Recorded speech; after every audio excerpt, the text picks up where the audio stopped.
ZenJen Connections illuminates the hero's journey and the deeper learnings each of us embodies as a human avatar.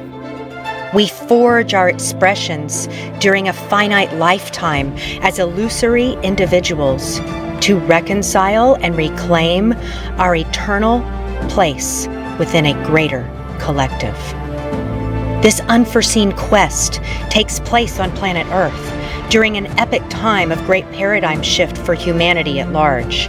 And our path is illumined, our visions are inspired, and epiphanies are revealed in the connections we sanction and nurture between each other.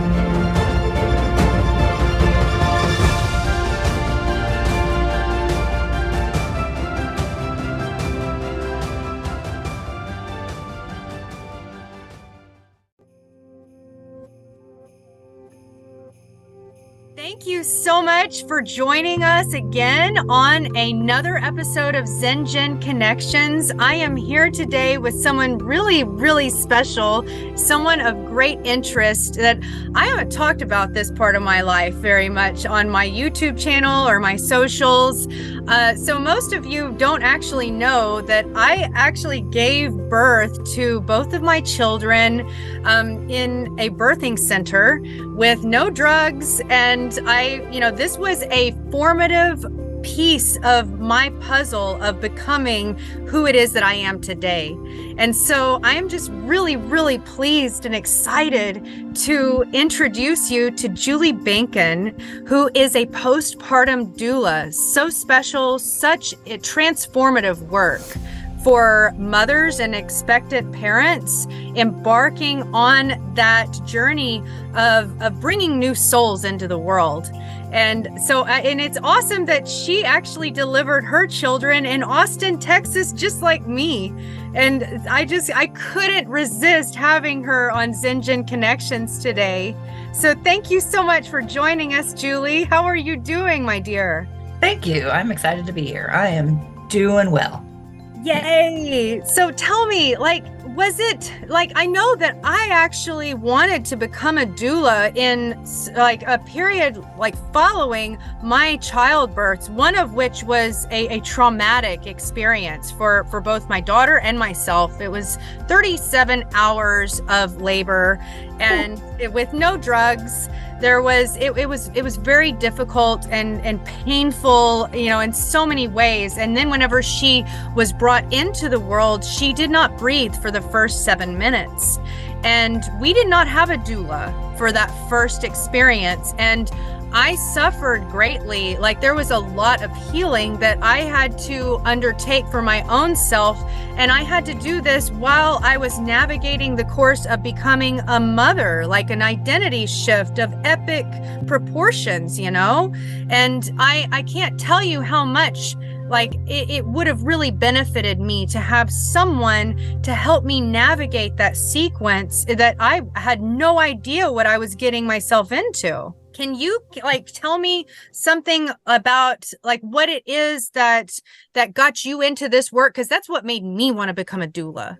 That's what made me want to help others to navigate this for themselves because of the difficulty and the challenge that it posed for me. Right after my son was born, and he's 21 now, and I had him at a hospital in Austin, but with a midwife, just because we lived I don't know that there was a birth center that I knew about back then, and it was either hospital or home birth, and we were 45 minutes outside of Austin in the country at the end of a road, and I was just scared. If I would have had another child, I would have probably done a home birth, or a birth center birth, and I had a birth doula. Centers are a bit newer, and right. Whereas midwives, they've been around for a while, right? Yeah, midwives have been for eons, really. The women bringing the babies in. Yeah, I was prepared for the birth, because I feel that's where more of the focus is your birth plan, and then it's off you go. Here's your tiny human, You're right. Go exactly. Figure it out. Life is completely forever changed for you. Off you go. And we're what? And Was that your experience with your midwife, that you felt like you were kind of just thrust into the world to, become a parent and sink or swim? Yeah, just like in general, by like the hospital, just societally, I mean, my midwife like followed up with me, like once and came, and then the birth doula came and visited one time after like a week, in the first week. And I had done hypnobirthing as the birth method. And so the coach of that was a craniosacral therapist. And so my son got like a craniosacral treatment in his first couple of weeks, which was great. But other than that, it was like, then my son's dad, it's like, then like his mom, we had a week to ourselves because we thought, oh, we need a week to ourselves to just be. And well, no, we kind of needed help then. That first week was crazy. And that's what I felt like. How I got to this work was basically because I felt like I was literally saved by a lactation consultant. After like in the first few days of my son Ben's life, and I felt like I hadn't slept at all. It was like up nursing all night. He would nurse, he would fall asleep. I'd be like, okay, let's go to sleep. And then he would like wake up hungry because he hadn't actually like filled his little belly. You know what I mean? Right. And I didn't know what I was doing, and I didn't know how to like nurse in bed or laying down. So I kept getting out of bed and going to a rocking chair and climbing back in bed, and which is hard so then like my body hurt more, where I just pushed out the baby and I was scooting in and out of bed. It was right. Anyway, we had this sort of emergency meeting with a lactation consultant at a store in Austin, but it was like a pregnancy mother store, like I wonder if we had the same lactation consultant, because I had a lactation consultant kind of save my life too in that whole process. I mean, you have society telling you one thing, and then it's like, I knew that I didn't want to have my baby in a hospital. It was different now. Like when I first had my daughter, I guess she'll be 12 in May. 12 years ago, when she was born in 2012, I had heard so many horror stories of women that had delivered in hospitals that didn't really mirror the same stories that were of, women that had babies prior to that. And I knew intuitively that I did not want to do that. Like, I did not want to have no say-so in what vaccines they received right away. I didn't want no say-so in whether I was receiving Pitocin. I had done my research on different things and drugs, and I knew that my body reacts strangely to certain things, and I knew that it wasn't for me. My inner guidance was telling me this. Not to say that every woman shouldn't deliver in a hospital. Everyone needs to, follow their own way. But my husband was very, he was very reluctant to let me have our baby in a birthing center because of, the natural fear of what if something goes wrong. But what I found postpartum was babies that are born and do not breathe right away, or they actually go into the NICU for a few weeks and until they meet certain standards, and then they can be discharged. But in that interim time, I learned that a lot of mothers' milk doesn't come in, or it's very stressed circumstances. Has that been your finding as well? Yeah, that's very hard. I've had several clients where then the baby was in the NICU, or then the baby comes home and is on oxygen. And for breathing, and that's just so hard and so stressful. I mean, for my own birth, it went like as well as possible as the hospital birth could be with my midwife, but I was like under the gun to like avoid inducement, and induction. Me too. And we have so many parallels. So funny. I was trying all the things and, drinking. Now I don't think they recommend drinking castor oil, but I did that. That was awful. Taking homeopathic stuff, and then like something. Anyway, and my midwife ended up breaking my water. Mine too. But because I was like, I Weird. do not want Pitocin because then I'll need an epidural and you know. Yes. And then it was very quickly. My son was born like 3 hours later. So, you know, so I feel for you because I, you know, was like, well, I did it naturally, but I don't know that I could have. Well, being in the hospital and what would have been available to me, it's like, I don't know how long I could have done that, but for 3 hours, I did, you know. Mm-hmm. And yeah, I know that there's also I don't want to necessarily say a spiritual element. That seems way too vague. I know that you and I are both spiritual women, and we, you know, we have our own philosophies and we have our own take on our work and how it is that we integrate that. But I will say there's likely this energetic component to childbirth that with my daughter, we were in the process. We literally got the keys to our new house like the day before like I went into labor. And so there's this like nesting thing that happens that I wasn't able to do, and my body didn't want to open up, like to not give like too much information, you know, but I think you know what I'm saying. Like there's this energetic component that when we don't feel nurtured and safe, that childbirth is such a vulnerable process that it's like a survival mechanism. Would you agree? Yes, totally. And yeah, each person's like spiritual experience may be different, but I totally agree. There is a spiritual component to it. It's an energetic, and I mean, that process of like becoming a parent is a sacred transformation, you know, that I knew at some level, but I'm more aware of now after, you know, since then. But at the time I knew that, okay, well, I know I want something a little different than like what the typical thing is. And I want it to be, you know, pleasant, you know, as pleasant as possible for bringing my child in, you know what I mean? To like have this be a gentle welcome, you know, as much as possible. And which is something that I really love about the postpartum time. And they send you home and the support, like it's not culturally in us, you know, that we really care for people, you know, we don't allow the rest and the support and the care that you need after giving birth. It's all focused on obviously the baby needs like intensive care, you know, in terms of intense effort and timing and, you know, every 2 hours. And you know what I mean? You're learning this little human, and this little human is learning like, oh my God, what happens now? This is all very different, you know, like I have a book that had a great analogy for what they perceive as the baby's experience is like, you know, you're floating in the nice little pool and it's all lovely and, you know, oh yeah. And then all the water is like drained out of the pool and you're laying on the bottom of the pool and you can't get up. You know, it's like gravity. You know, there's gravity. Oh my gosh. You know, and just basically like, you know, an infinite spiritual soul has just come into this tiny little body that it can't control or do anything for itself.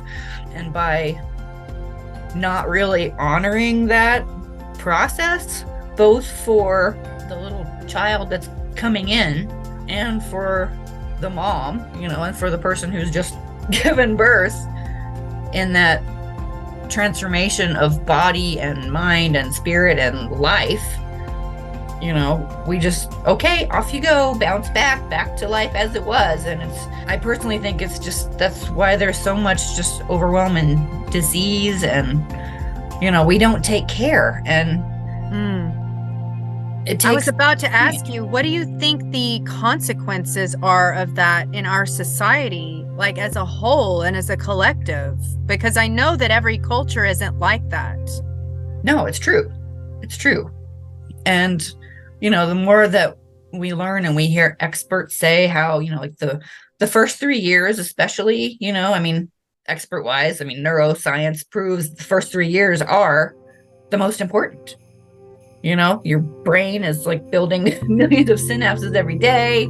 And so for children, by not really paying attention or providing support for families so they can provide like the really amazing like care and connection to their children, we're like doing a disservice to the children. which we can Absolutely. see. We pay attention to schools and what's, teachers and what teachers, the children today are just more, the weird word to say, more dysregulated, less regulated. I don't know. They're less comfortable on this earth and in their own skin. Amen to that. I think that we can all attest to that. We can all feel that as a collective.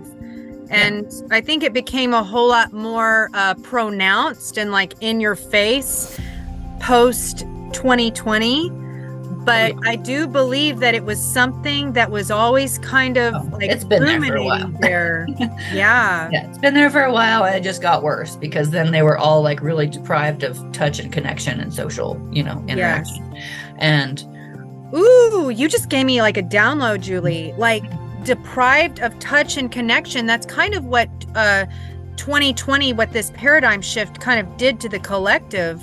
It's almost like we're all having to re-enter into some inner child healing. Would you agree with that? Like, and that's kind of what, a postpartum doula like yourself, in my eyes, kind of does that work, that deep work from the get-go, so that healing doesn't necessarily have to be embarked upon later.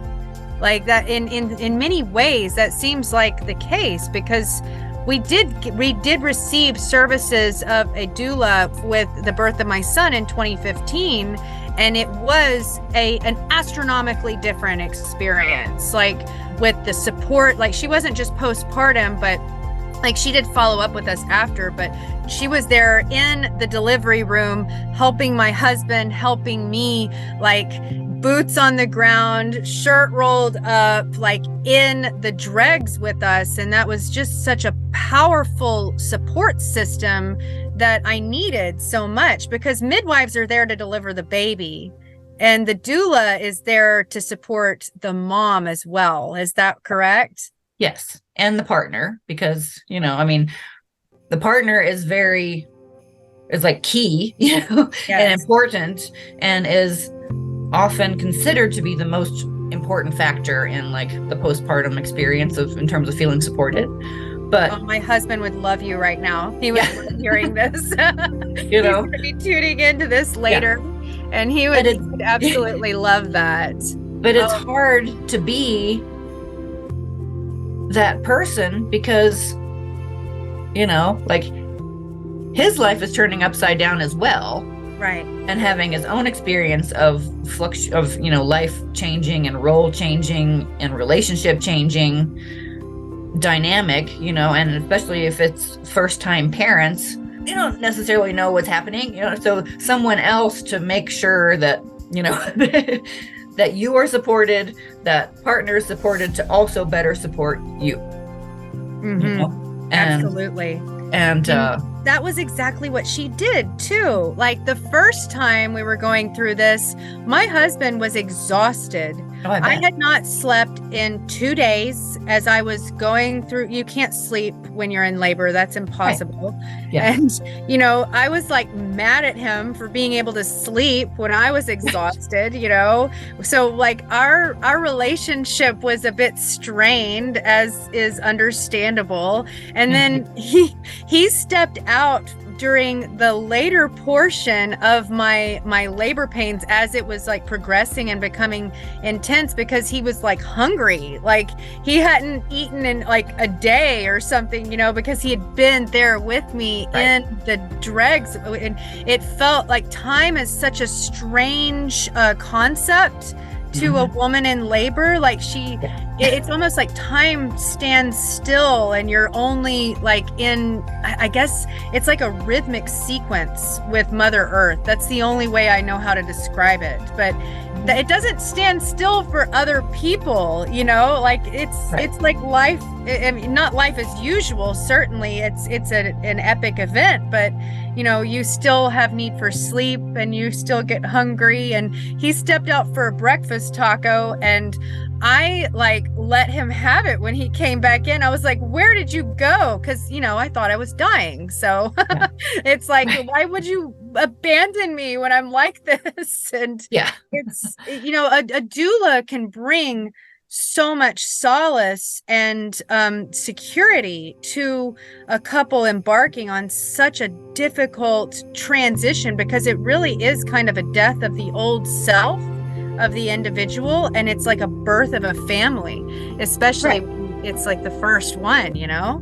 Yeah, exactly. Like in the kind of, since I've become a doula, which is just in the last like couple of years, because before that I had a childcare for many years, but yeah, because after the lactation consultant, I was like, oh wow, maybe one day I will like work with mamas and babies too. The support that a doula offers to not only the child coming into the world, but to the parents, how it's like it's a death of who you were before, right? And it's a birth for everyone. It's a rebirth. Totally. Yeah. I was just going to say that now whenever it's like, oh, it's my child's birthday, I always wish happy birthing day. Yes, indeed. A mother is born as well, going with, traditional gender. So, but yeah, a mother is born, and the father, parent, whatever the partner is, parents are born, the mother is born in that moment. They're still the same on one level, deep down in there, but they're in a whole new realm. And, it's like, okay, you can just open up a new aspect of yourself that wasn't there and could never be there before, prepare all that you want. It's really not, it's still something that's like, you only know it when you're in it, Yes, indeed it is. Do you have any mothers and their partners that come to you after having a traumatic time in, say, the hospital, or a traumatic birth, like the first time, like me, where they didn't have the support they needed? Maybe they entered into this thinking, I can do it. Women have done it since the beginning of time. What's the big deal? And then they realize like what the big deal is. Right. And that's when they come to you for help. Has that ever happened? Yeah. I mean, we think, oh, it's natural, but we're not like in it. We're not exposed to it. You know what I mean? Like way back when, you had community support. Yes, exactly. You weren't birthing alone, or just in like with people that didn't know you, right? In a place that wasn't familiar to you, and now we really need that continued support. It's like the whole, it takes a village, and we don't have the village in the same way, or the people in our village don't know what to do.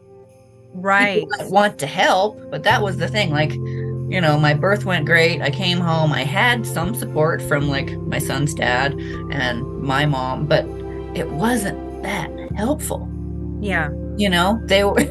My mom was like, I was grateful I love my mom, but I had to ask. And what I love about and then there's that whole dynamic of, and I loved my mother-in-law when she was my mother-in-law, but it was still just like, it was all kind of new. And that kind of relationship dynamic that's there, maybe between you and your mom or other family members, or, a partner that it's all new too, and they're tired and not at their best, whereas like what I love about being a doula is that the doula, birth doula and postpartum doula, is really like a non-judgmental support with some knowledge of like, here's what we can do, and what's important to you, what do you need? Or if they don't know what they need, how about have you eaten today?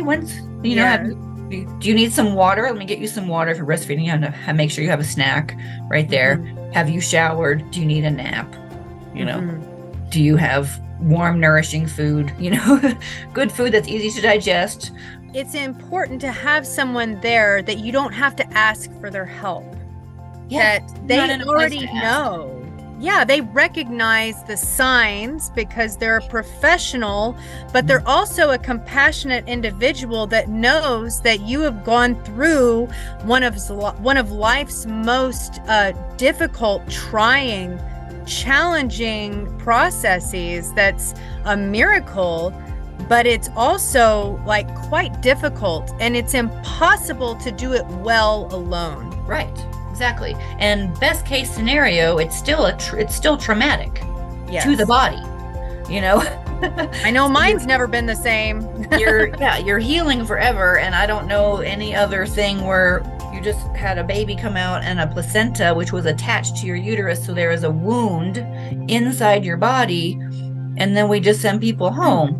Where like, okay, if you have like a little other surgery, you know, maybe you stay at the hospital longer, or they send you home and they follow up and you have like physical therapy afterwards. You know what I mean? The fact that we don't like have a standard of like pelvic floor core like therapy afterwards, you know? I couldn't agree more. Yeah.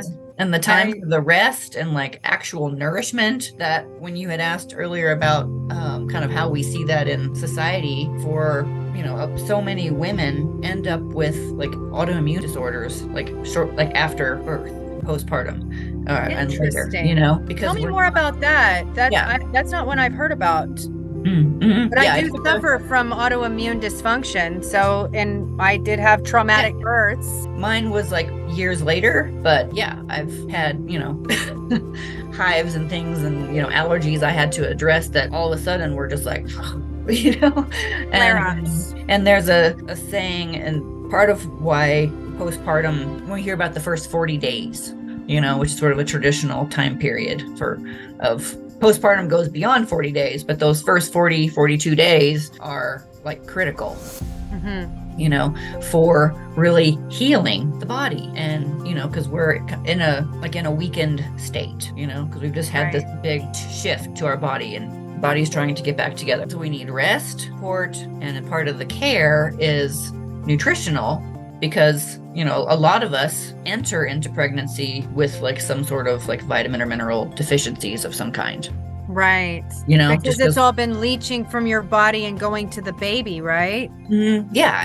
And while breast milk is a miracle, you know, it's amazing, and it will give your baby what they need. While it's giving your baby what they need, if your body is not full of all those things, or you're not replenishing, like kind of, you know, you lose a lot of blood. So in like Chinese medicine, like weakens the kidney and the like blood element, your baby will get what they need, but you're kind of taking from yourself. It's at the expense to your health. It's a taxation on your own body system. Indeed. To produce that miracle. Yeah. Right. And so they will get it. Your baby will be fed. But I like the phrase that I started to say earlier. Sorry. I heard in my postpartum doula training that I had, and it was 40 days for 40 years. And like really how, like in terms of our reproductive like life cycle, you know, your postpartum healing or lack thereof is really like important for the rest of your life, and like for how you'll experience menopause. Oh, wow. You know, and, you know, I'm menopausal now. And so it's like, oh, interesting. Like looking back, you know, it's just like, Are you able to draw connections and reflections in like where you're at this point, looking back at that time?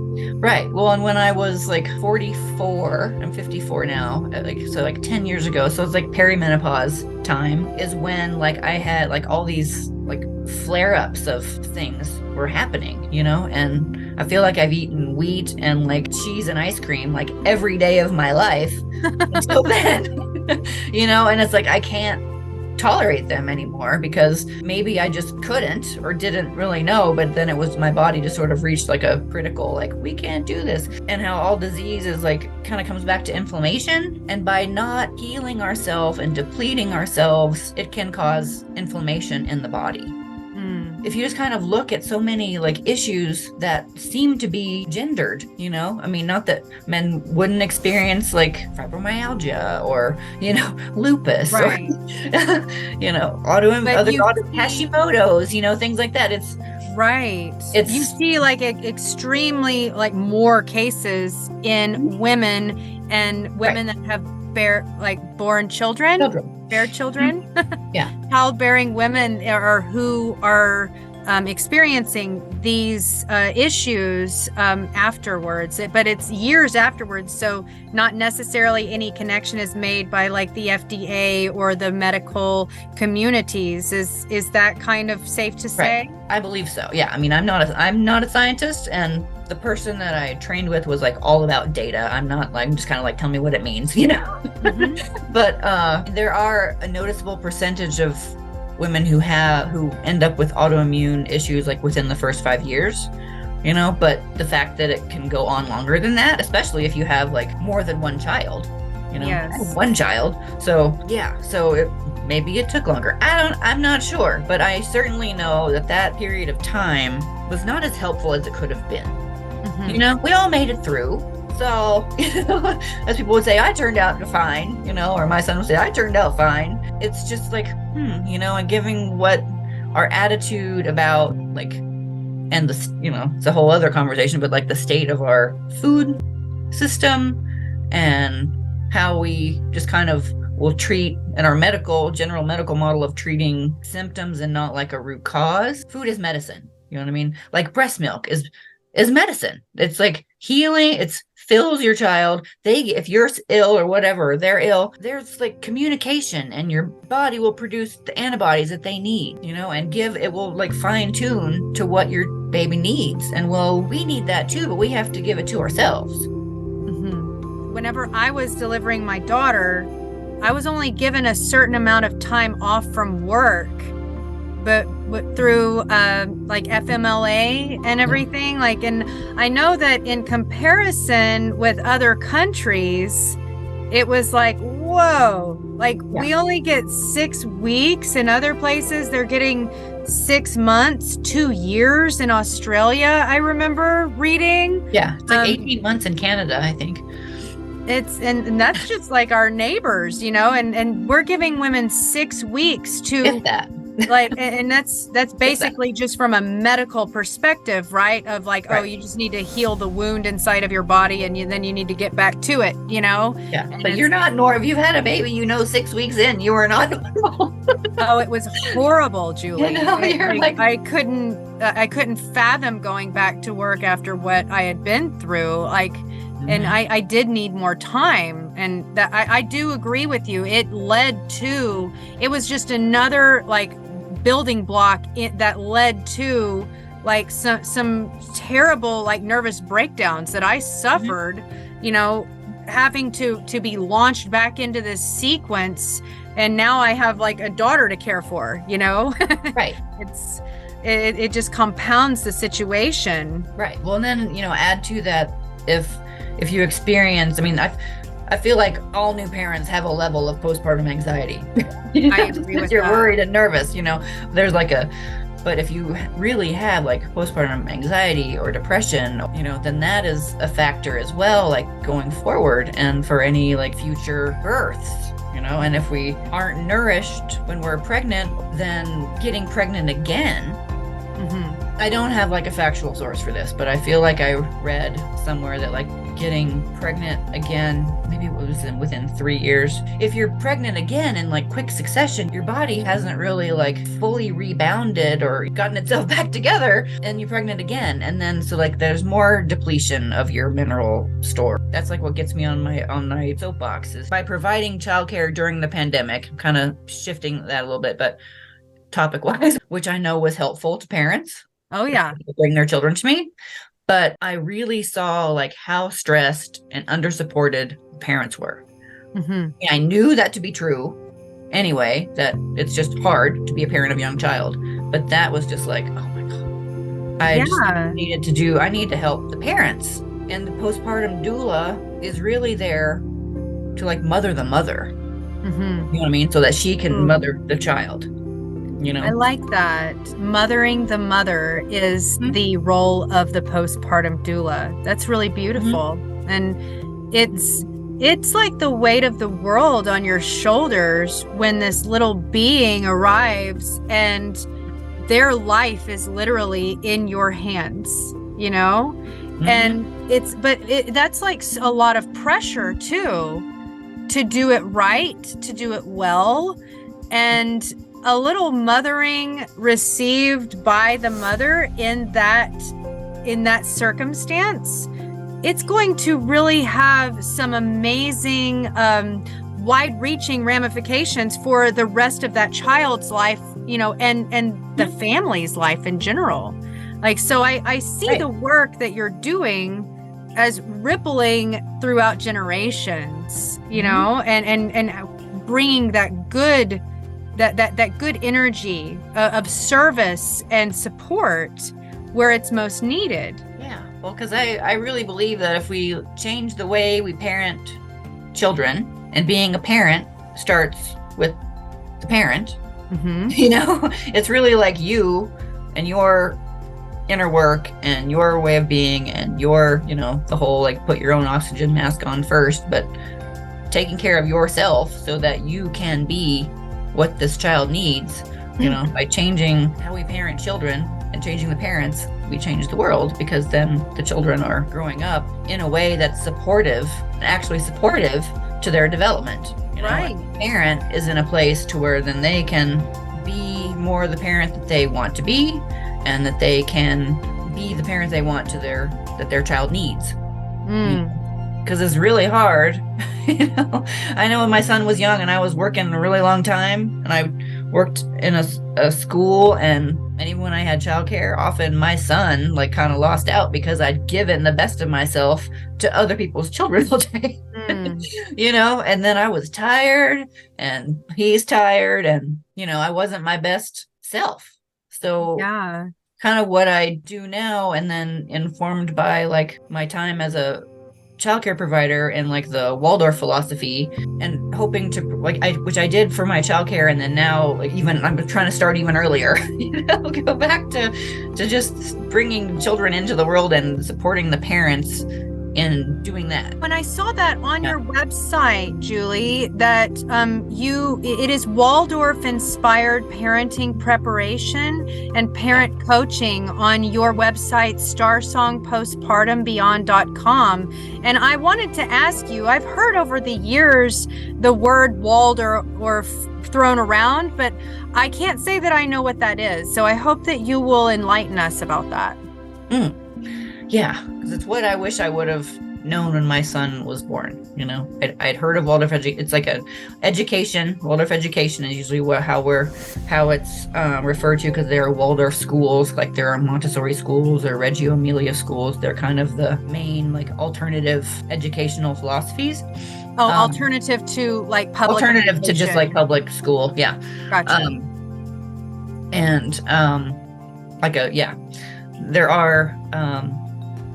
There are some like public schools that are oriented that way, but most, as a generalization, most public schools are not informed by Waldorf, Reggio, or Montessori.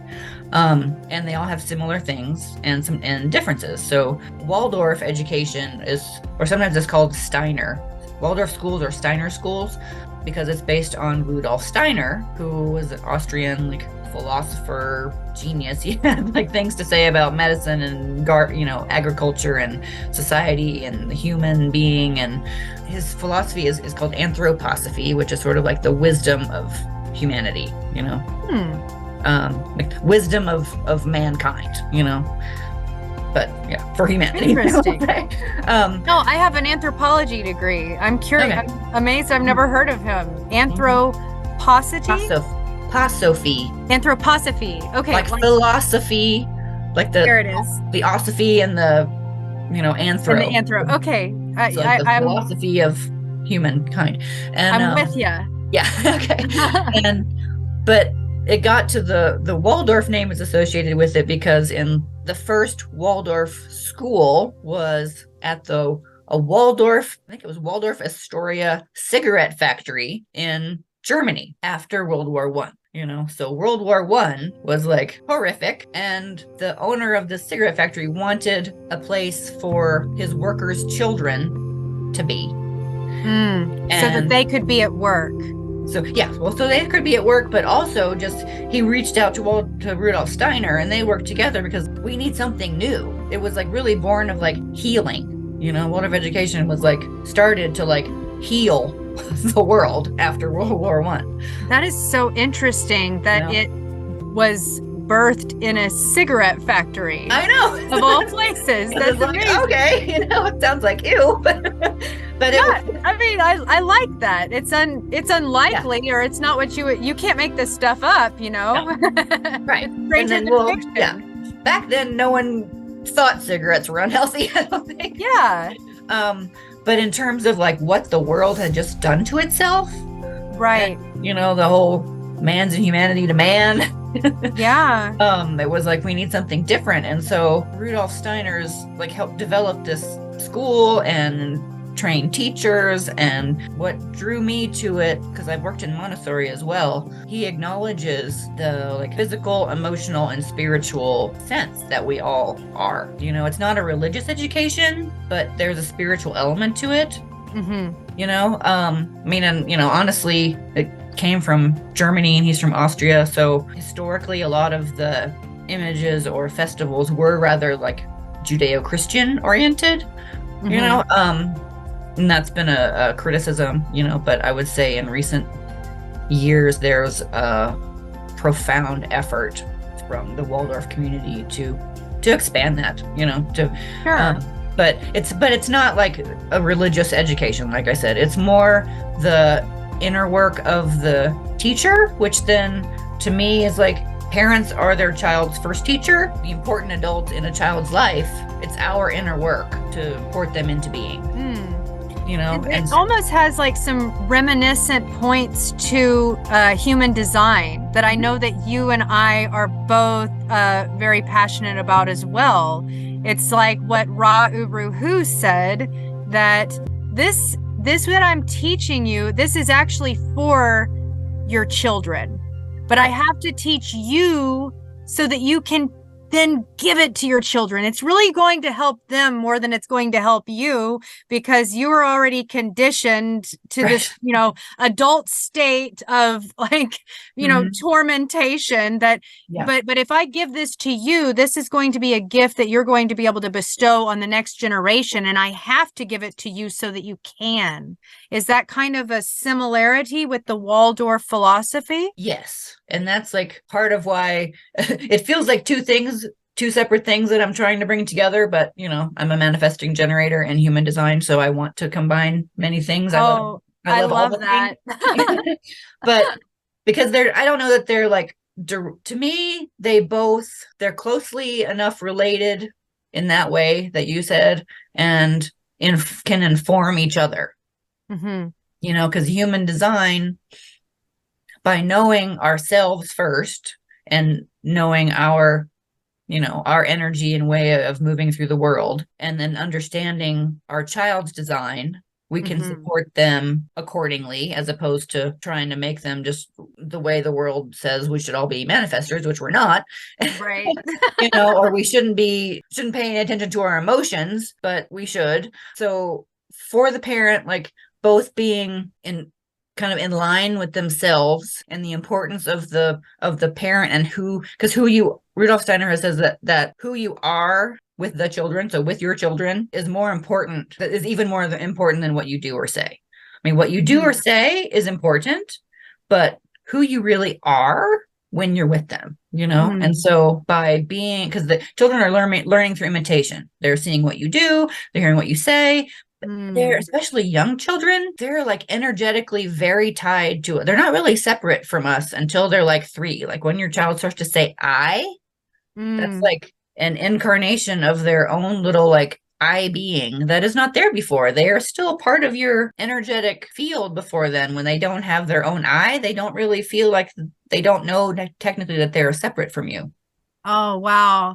I love that you pointed that out, because I remember my midwife saying that the first 3 months of a child's life is actually kind of like the 4th trimester, or it should be, where they are always on you, like skin to skin, like even when they're sleeping. And I co-slept with both of my children. My children still sleep in our bed.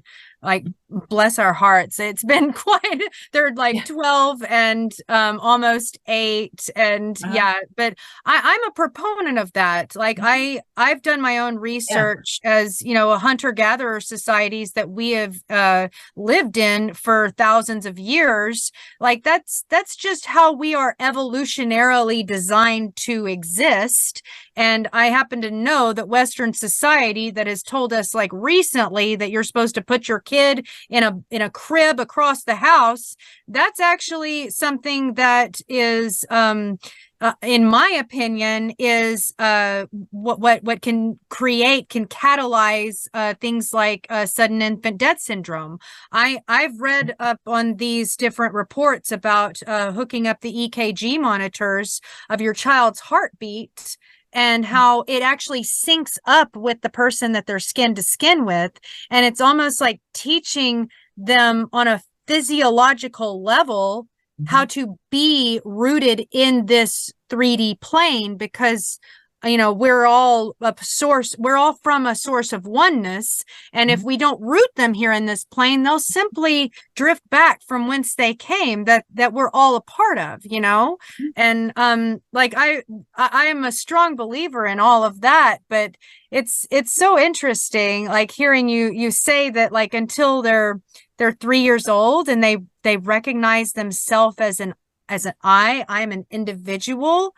I also know someone who told me that whenever your child is 7, that's because whenever they're in the womb, correct me if I'm wrong here, Julie, that the cells of their body, like they get their cells directly, from the parents, and then like whenever they're born, they still have an amount, like they have all of their original cells until they're 7 years old. At that point, they've like replaced them all, they've replicated them all. And so there is this element of them being more of their own individual self at that point versus kind of an appendage of you. And I've personally experienced that. My 7-year-old son has, he stepped into his own independence this year quite a bit more than when he needed me, like, constantly prior. Yeah, they come into an inherited body, and Waldorf education is based on like 7-year cycles. And so the first 7 years is really like the early childhood period. Obviously, we know birth to 3 to be like, this tiny little person comes out, and by 3 they're like walking and talking, and I am myself, you know what I mean? I will or I won't, it's brand new to them, but it's really until about the age of 7, or Rudolph Steiner would say the change of teeth. So like which does happen younger now, but I'm not sure if that's like evolution or it could be food supply, I'm not sure, but but the children that's a new level of like awareness, and that's kind of when children are ready for school. Like often in Waldorf schools, children might be they're not in first grade till they're sometimes 7 years old. I see. Like that. So they'll learn to read later, which, obviously if they're interested in it, you're not going to just say, no, but in our culture, we're exposed to so much. But in terms of allowing the space and the time to just play and imitate, and they're learning they're incarnating into a physical body that is new and different to them, that's made up of other heredity of the parents. And another aspect is we all come in with our own like karma and like soul contract, and we have a purpose to fulfill. That's why we have chosen, and that children choose their parents. Yes. So we choose the parents that we come to, that we provide each other the lessons that we're here to learn. And this, it can go really like spiritually deep in terms of, he has books on like what happens between death and birth. And wow, he sounds incredibly interesting. Rudolph Steiner is like, wow, he'll blow your mind. It's a little hard to understand sometimes, I will say, but it's things that like are of constant study. He talks about meditation, and then like in terms of the earth, and like that's where biodynamic agriculture comes from, is from him, to where you're like working with the forces of the earth and like the moon. And so it ties in with astrology a lot, which then to me is like a next step to human design, because I think human design is like astrology on steroids. Absolutely. That's a really great way of putting it. I mean, I love it. Astrology can tell you a lot, and maybe I just, I'm sure if I learned more about astrology, maybe I would know, but I know a fair bit, but I feel like more aligned with human design. When I found that, it was just like, oh my God. So it's really just so comprehensive, I guess is the way to put it, because I feel like human design can explains so much about who we are and how we're like designed to be and to move through the world. Waldorf philosophy, Rudolph Steiner, is also about like being in touch with who we truly are. And if we're not like kind of raised this way, we have to refine it. We have to dig under and dig back into and find out, like, because we lose that connection to ourselves and to the earth and to the spiritual realm. I mean, there's a acknowledgement that children are still connected to the spiritual world when they come in. Mm-hmm. You know, and then we kind of have this forgetting of, that we kind of forget that we were part of that we were the all amnesia. As we become more and more conscious and of ourselves and of the world, then we kind of get less connected to that piece. It's easy to become less connected to that piece. Those of us already here, he has a beautiful phrase on like that he says the work of the teacher because it's part of his, teacher education. But like I said, parents are the first teacher for any child. They're the first person, the first most important. They're always the most important person, and your child will learn the most from you, and you're the most influential. And so that as parents, we are continuing the work of the spiritual realm with this to help this child become we are stewards of that here. Right. Yeah. We are the stewards of this soul who has chosen to come in on their own journey. They got their own journey to do, and so how can we best facilitate their healthy development and them incarnating, which is why like Waldorf schools, or if you look up like Waldorf home, there's lots of natural materials, wood and silk and wool, things that have like life in them. You know what I mean? And they have like a warmth to them because they're not just like cold and manufactured. Yes. They've been alive. How that the fibers benefit you, or the natural foods like nourish your body, toys that are imaginative in nature, so there's lots of silks or balls or wooden blocks and things that you can make into things, as opposed to like, this does this and then do, here's push the button and it plays a song for you. Well, there's only, what can you do with it? I mean, there's only so much you can do with that. And that can be enjoyable, certainly, but it's not like it's not generating creativity or imagination.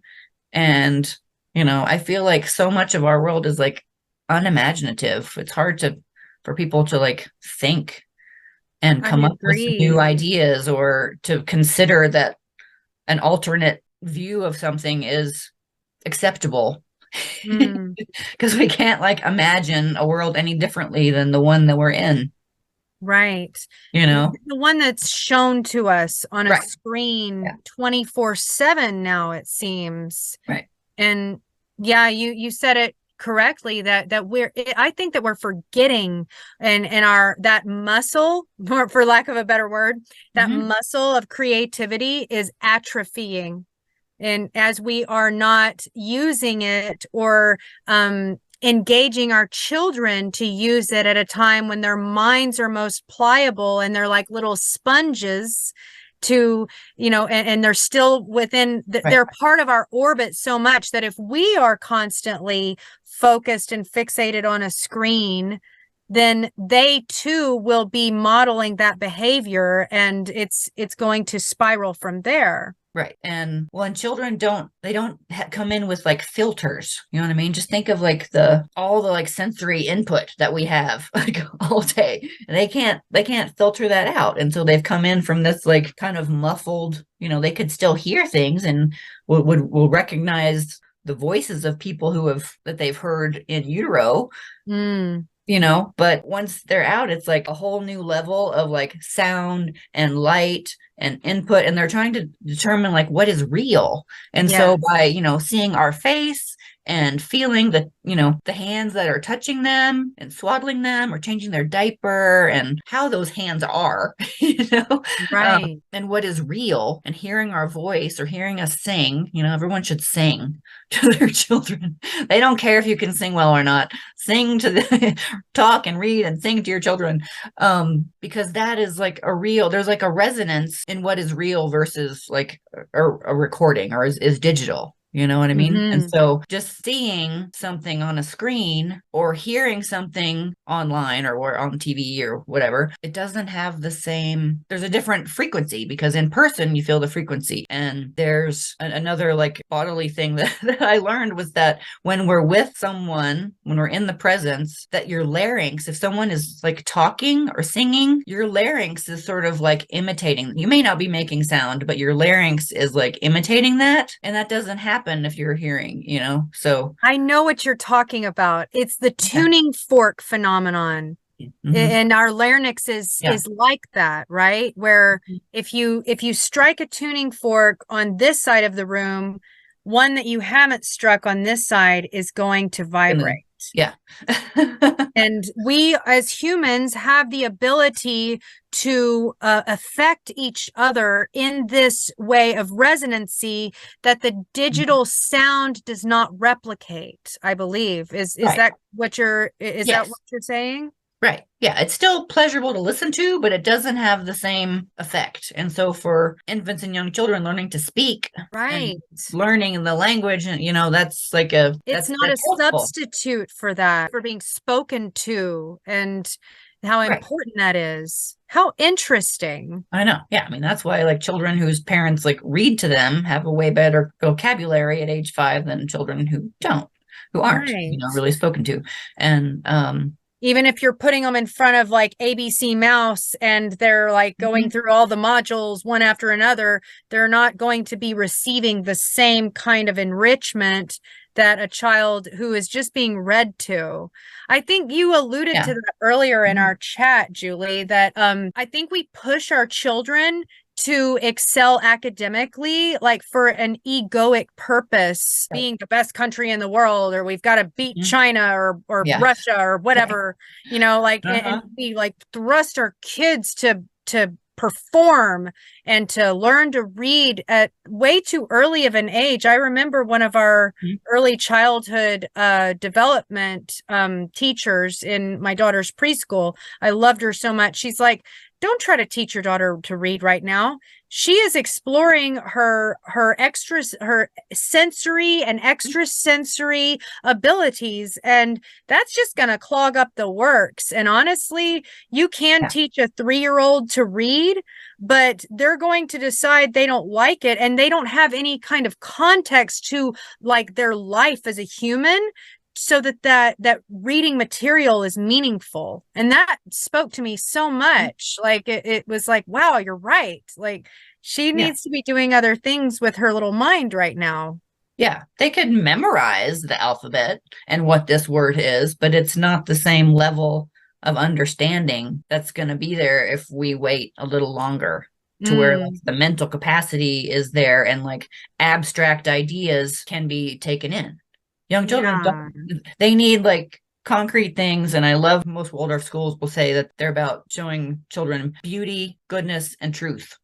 You know, goodness, beauty, and truth is really, because like you come in and the most important thing for like a young child is to learn that the world is good. Yeah. That there is good in the world, which is more challenging now. But we still all have good in our world because damn right it is challenging.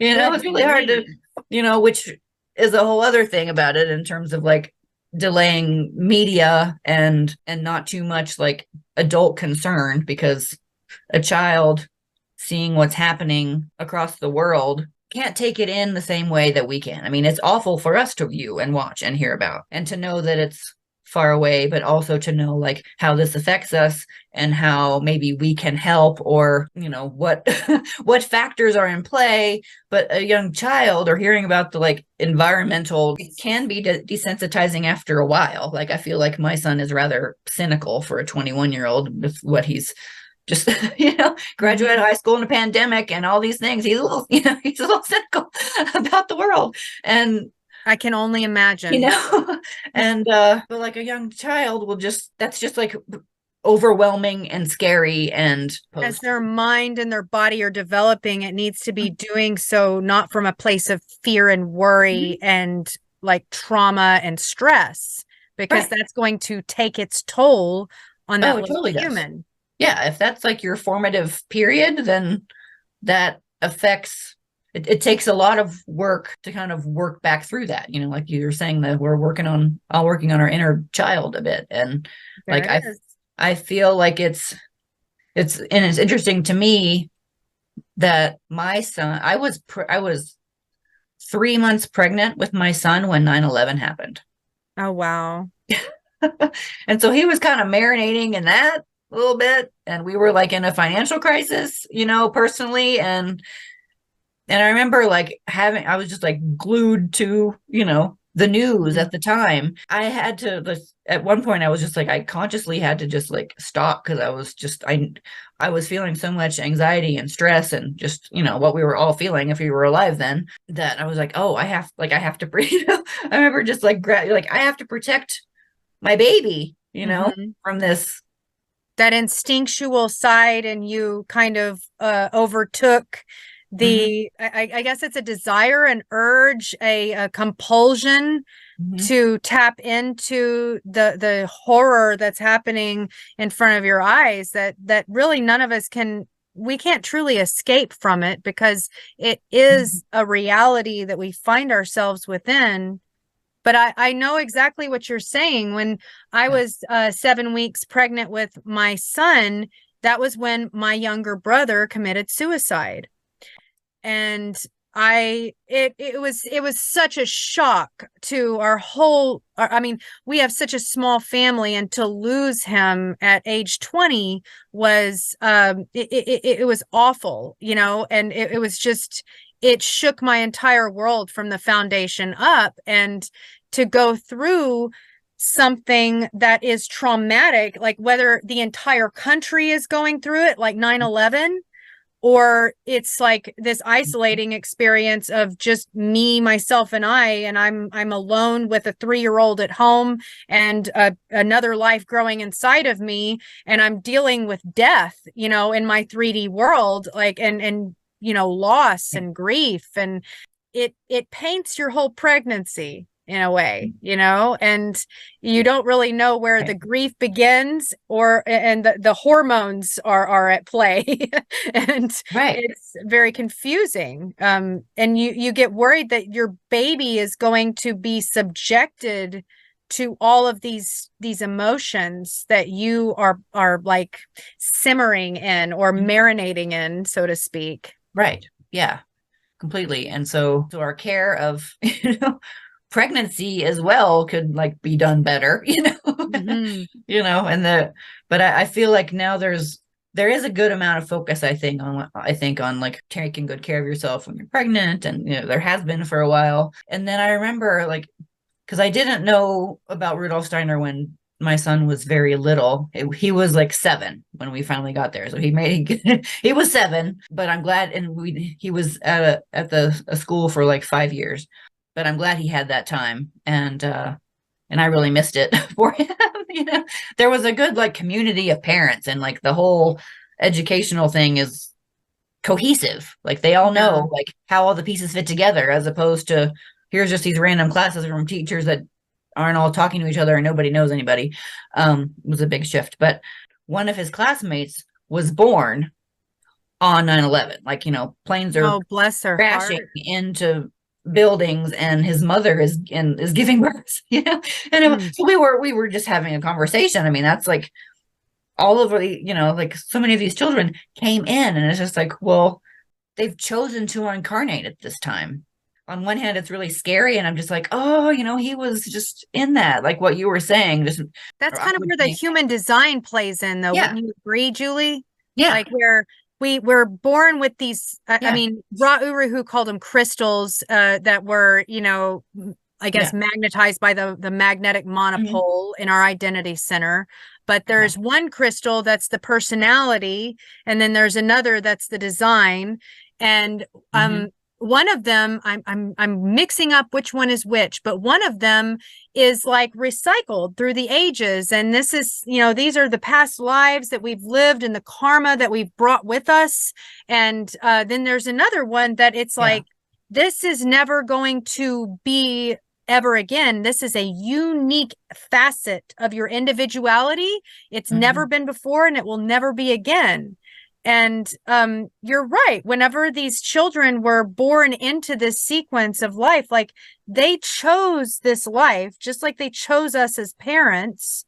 And there's an element of trust and kind of relief that like washes over me as I say that. Like I'm not in control of all of this stuff that's going on out there, but Right. like we said before, we are the stewards of their development, and to get them to in their own soul's journey to where they need to be so that they can live it to their highest potential. Mm-hmm. Right. Well, and it's so natural to just like we want to protect our children from as much as we can, you know what I mean? And Sure. so there's certainly like discomfort and like a level of guilt, even though I wasn't at fault for that happening or being, when I was pregnant. If you dig into it, Rudolph Steiner's like all the soul is like choosing to come, and it's things are orchestrated like generations in advance, which like boggles my mind. It's hard. I'm like, what? But if it's like everything all at once, then it's not like, oh, it's been 200 years and we knew Ben was coming. You know what I mean? So and so met so and so, and it's like Back to the Future to like go make sure the parents meet or something. But I think when a woman is laboring, she's kind of tapped into, like we said, that place where time doesn't exist. mm-hmm. That once we root ourselves into this, I believe, I always call it a 3D simulation sequence, Mm-hmm. because it is a finite, it's like a computer program in a way. Like it is finite and fleeting, and it will end one day for us all, but there is something that is infinite that exists beyond this, where time doesn't really exist. Right. And I believe a laboring mother is like kind of tapped into that realm as she brings this new life, like from her womb out into the world. Like she has to be tapped into that place, because that's where these souls are coming from.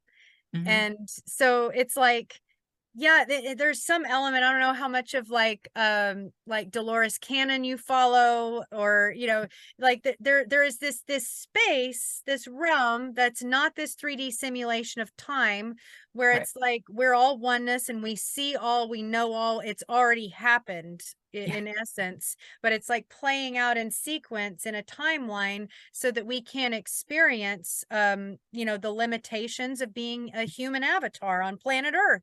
Like that's the whole point of it. And I think that babies, especially when they come into this world, they still kind of have a foot in both worlds. Would you agree? Yeah, totally. Yeah, exactly. They very much have a foot here and a foot there, and sometimes it's hard to put the foot in here. Yeah. Some children, like it takes them longer, they have more difficulty like being in their bodies, which we see with so much like sensory issues, you know what I mean, where it's like a discomfort in the body. I love that. That's true. My daughter, my theory is that that's what colic is. My daughter had terrible colic, where I for those listening that don't know colic, it's where babies are crying and there's really no reason for them to be crying. For hours. Hours and hours. They're fed, they're dry, there's no reason for them to not cry, but she was just crying and she wouldn't sleep. And I believe that because she didn't breathe right at first, that like she even had her foot in that other world. We didn't know if she was going to make it, And I believe babies that are lost to SIDS, like it's not necessarily any fault of the parent. I mean, there are things that we can do to ground them here, I believe, like co-sleeping. These are my opinions, but like she was like really, really close to being like going right back to where she came from. And when we pulled her back, like so many NDE experiencers, when they go to the other side and then they come back, they're like, it feels like going back in the gutter, and it sucks. Like you hear so many of them say that, like it hurts, like you don't want to be here anymore.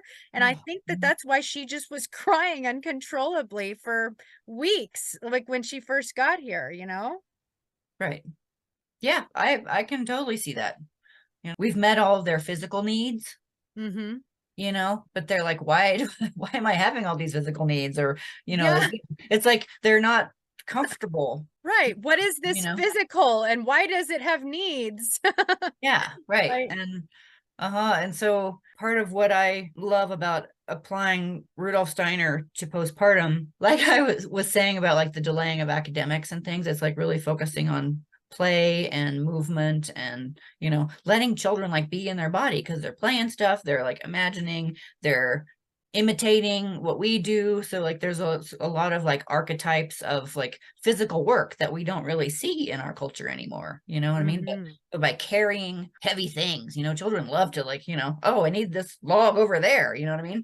But carrying heavy things or pushing, all the like pushing, pulling, they work hard, but that's like bringing them into their bodies. And we like grow down from our heads, we've got our big head that we come in with, and the fontanelle is open, which is like the crown chakra is like exposed Yes. and still connected. And, that's part of why like in Waldorf, like, well, traditionally there's babies wore hats, but there's a lot going on about hats in Waldorf school where they put a baby, but it's really kind of like a layer of protection, of Mm-hmm. like the no filter thing, like their whole body is a sense organ now. And That's so incredible. we really Yeah. have to like protect the childhood by allowing space for play and movement and just, not thrust into the like kind of academic world yet and thinking world because they're not so much in that way. They're like in an imaginative third eye, ajna and crown chakra. They're in their Yeah. heads, but it's not a mental way of being in their heads, and Exactly. They if can we see things that we can't see. And Mhm. there's plenty of evidence for that too. Oh, indeed. Right. Well, and by like teaching reading or whatever really early, they're being in their heads in a intellectual way and they don't really like come down into their bodies, so teaching your child to read at 3 or 4 is not so helpful to the kindergarten or first grade, elementary. I think we were frozen to each other for a We were moment. frozen to each other. Yeah, That's shoot. okay. You were on a roll and I was like, no. I know. I know. I was just talking about how if children are like in their, if we're teaching them to read early Yeah, you and, left off and that it's not helpful to the teacher if you taught them to read too early. right. Well, because by focusing on that, we've neglected their like physical incarnation, which is really the Mhm. task of the first 3 years. You come from like laying, you can't sit up, we come in like on the ground, on the floor, Yes. supine. And then eventually, and then first thing we can control is the head. Mm-hmm. So that's where it starts. And then and then we can push up or we can roll over, we can move the body, and then we can sit up, and then we can like crawl. So and then ultimately like to achieve uprightness up to for first moving the head to all the way down, moving the feet, that's generally in the first year or so, and then 2 is like about the will, which is the whole like me do it and no, because they can't not say no. They have to say Right. no just because that's like the beginning of like an individuation thing, but they're not really separate yet, but they're playing with it. They're And then practicing. they're practicing, right? And then first is me do it or no, and then 3 is like I won't. That's a whole new level than the 2-year-old saying no. Mm-hmm. I won't. There's and 3 and 4, and they're coming down into their body and like knowing where the body is in space. Where do I end and where does the world begin? And Mm-hmm. so if we're just stuck up here, the child doesn't have that necessarily that bodily control, or that was an issue with my son. He was like moving, he'd always have to be like touching the person next to him, just kind of messing with people, or or children who fall out of their chairs. Yes. I mean, children fall out of their chairs because they're like not down in their body. They're just kind of still floating up here a little too much, and they're not, or children are walking on their tiptoes, they're really not grounded. did that. They're not here. Yes. They're not all the way here yet. They're not on the ground. You know? And so first we got to learn to be in the little body that we have. We're making it our own through those, the cells, becoming us rather than inherited. Yeah.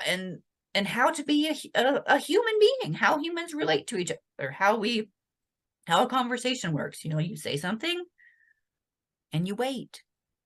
And for a young child, you wait a little longer than you would think because they're figuring it out, and you wait. And then, okay, we respond, we enact, we respond to, we act on. And, this is how they're just learning how to be people, how we interact with each other, how we use a spoon, how we put our pants on.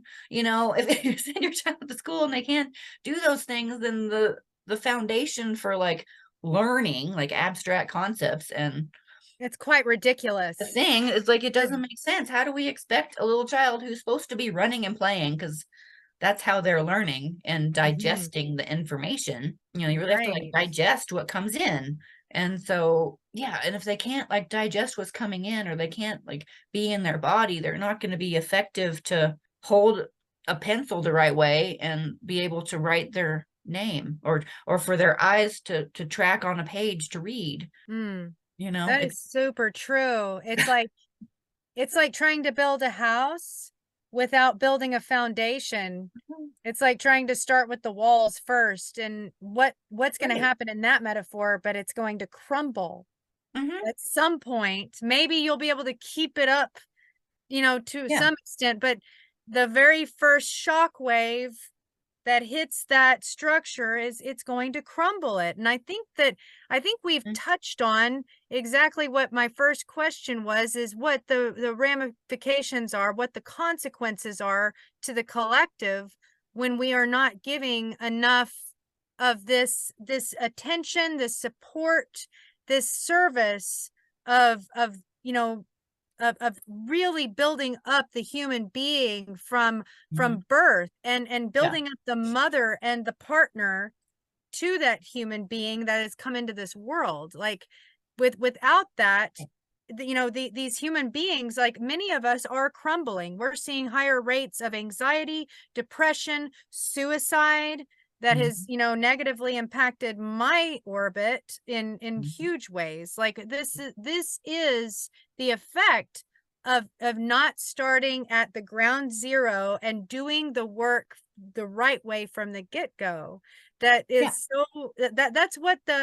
that's what you're doing as a postpartum doula, Julie, and it's beautiful work. And I want you to let everyone know exactly how they can get in touch with you if they are looking to bring a little human into the world the right way. Yeah, indeed. There's a lot of good supports out there now, but we spend all of our time and energy and money on like trying to fix people and learning, you know what I mean? As opposed to just starting at the beginning, investing at the beginning with time and energy and money to get off on the right foundation. Maybe we wouldn't have so many problems to like try to fix in people, But yeah, my like you had said earlier, my website is starsongpostpartumbeyond.com. Instagram at julie.behnken, which has a weird H in there, Behnken. We're coming in from the stars, that we like have a star, and that the stars and the angels are singing when the baby comes in. So that's so beautiful. We're going to have all of that information in the comments section, in the description of this video. And I encourage anyone who is expecting, if you've never done this before, take it from me, a doula they are worth the investment. That it's going to give your family the support and the service of compassion and the real like focus on what this actual act, this process of bringing life into this world that it deserves, and that you're not going to receive, just from the staff at a hospital. You're not even going to receive it from a midwife at a birthing center. Believe me, I know. Their job is to bring this baby in the world physically healthy, and then wham, bam, thank you, ma'am, you're out the door. Like, you need so much more support to bring your child into the world in a loving, compassionate way so that they have all of that foundation that they need to start their life as a human avatar. So I absolutely encourage you to reach out to Julie. She is like, I can tell she is worth her weight in gold in all of the, she has done childcare, early childcare development. She knows what it takes to give that support to the birthing, the laboring mother, and the partners and the family that is welcoming this soul into this 3D simulation. So thank you so much, Julie, for joining us on ZenJen Connections. I've so enjoyed our conversation today. Yeah, this was awesome. Thank you. All right, you take care, love.